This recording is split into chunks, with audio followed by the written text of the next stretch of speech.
Hello दोस्तों, रामायण के लिए आखिरी वीडियो। अब इसके आगे रामायण पर कोई वीडियो नहीं बनेगी और करोड़ीमल सवालों के ही जवाब मैं आपको दूंगी। कुछ ऐसा लगा कि ये सवाल भी कुछ इम्पोर्टेंट है तो मैंने एक वीडियो इसी के लिए बना डाला। मैंने पूछा था आपको कि राम के दादा के परदादा का नाम क्या है। आपको उसका जवाब मुझे कमेंट बॉक्स में लिखकर भेजना था।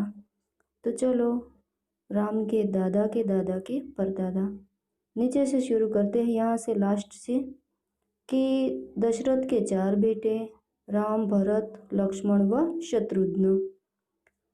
दशरथ के पिता जो थे अज के पिता नाभाग, नाभाग के पिता अयाति, ययाति के पिता नहुष, नहुष के पिता जो थे अम्बरीश, अम्बरीश के पिता प्रशुसुक, प्रशुसुक के पिता मरु, मरु के पिता जो थे वो श्रीद्रग, उसके पिता अग्निवर्ण, उसके पिता सुदर्शन।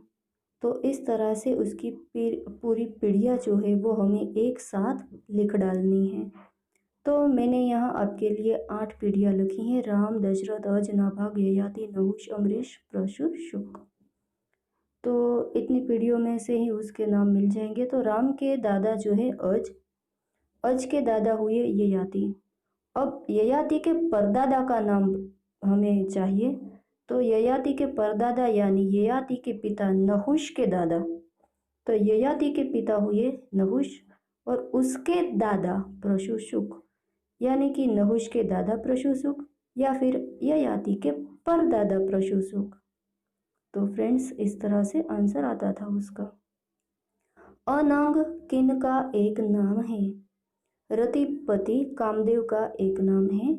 जब शिवजी समाधि में लीन थे, तपश्चर्या कर रहे थे, तब उसकी तपस्या को भंग करने के लिए रति को भेजा गया था और कामदेव ने बाण चलाए थे। इस पर शिवजी ने अपने नेत्र से उसको जला दिया था कामदेव को, और उसके बाद उसका अंग जल गया था, शरीर जल गया था, इसलिए नाम पड़ा उसका अनंग।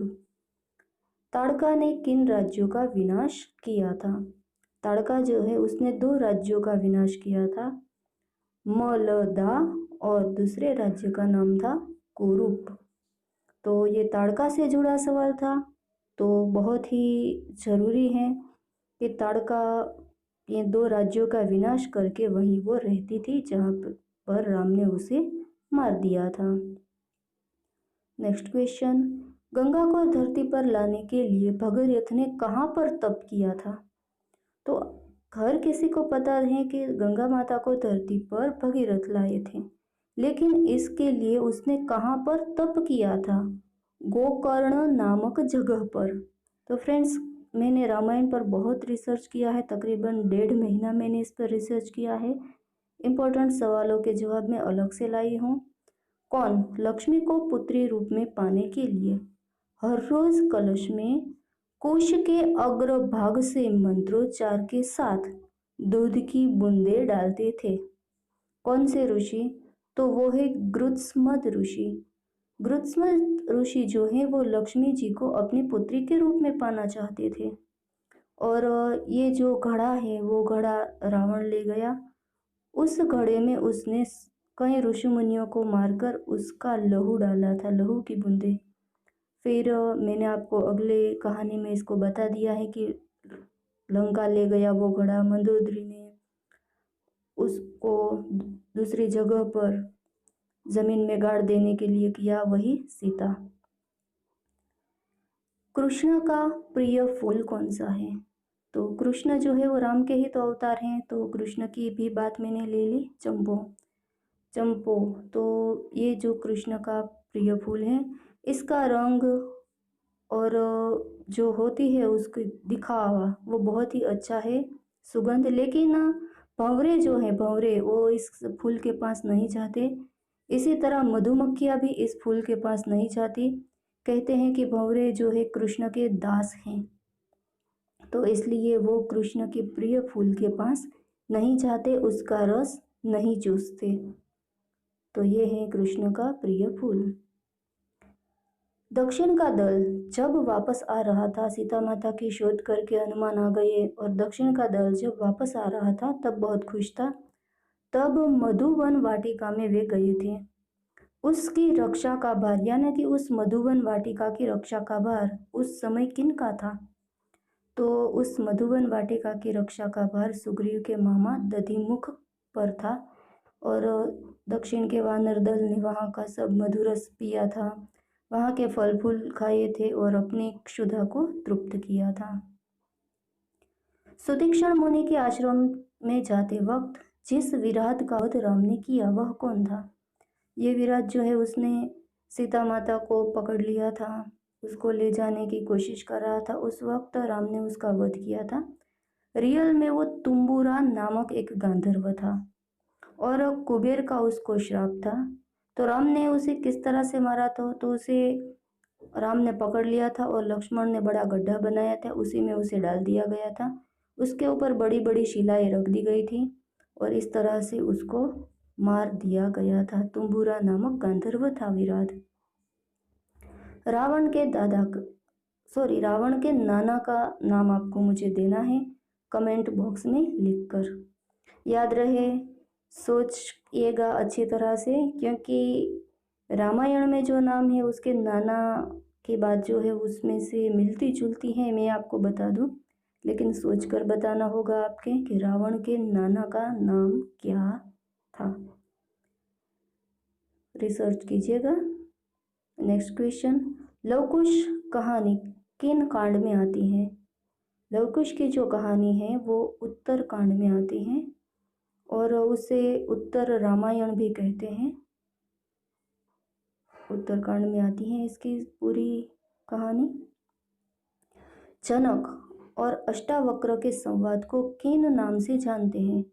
राजा जनक और अष्टावक्र जो हैं वो राजा जनक के गुरुजी थे।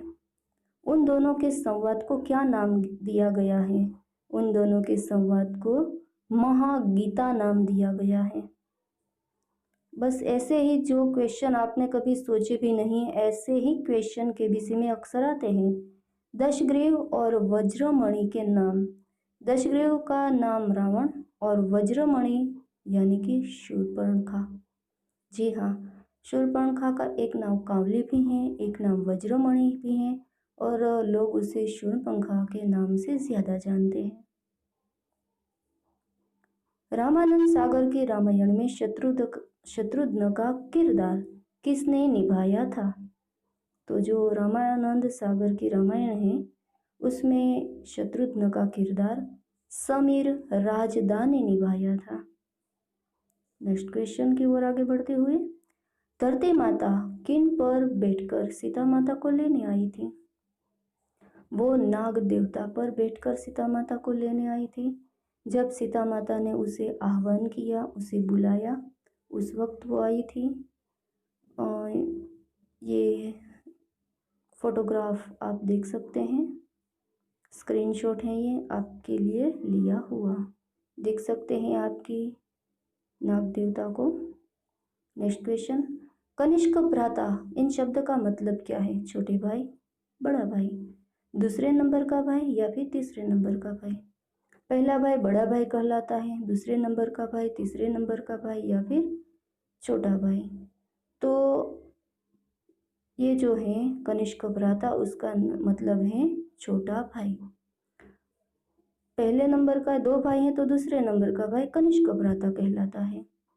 जनक के कनिष्क भ्राता यानी कि जनक के छोटे भाई कुशध्वज कहाँ के राजा थे?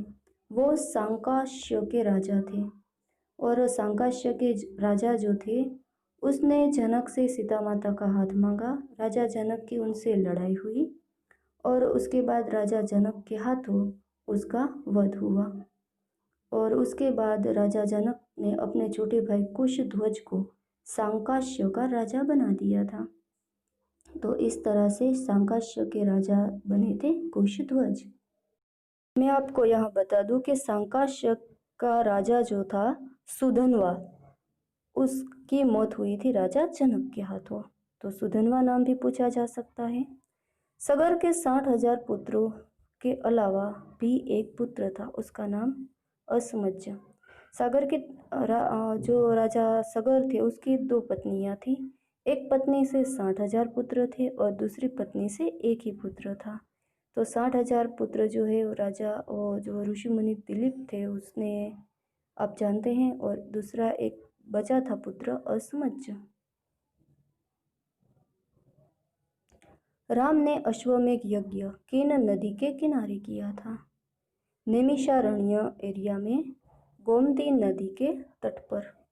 तो ये क्वेश्चन भी आ सकता है। और सीता माता की जो सोने की मूर्ति, स्वर्ण मूर्ति बनाई गई थी उस वक्त, और वो बनाई थी विश्वकर्मा ने। सीता माता की स्वर्ण मूर्ति विश्वकर्मा ने बनाई थी।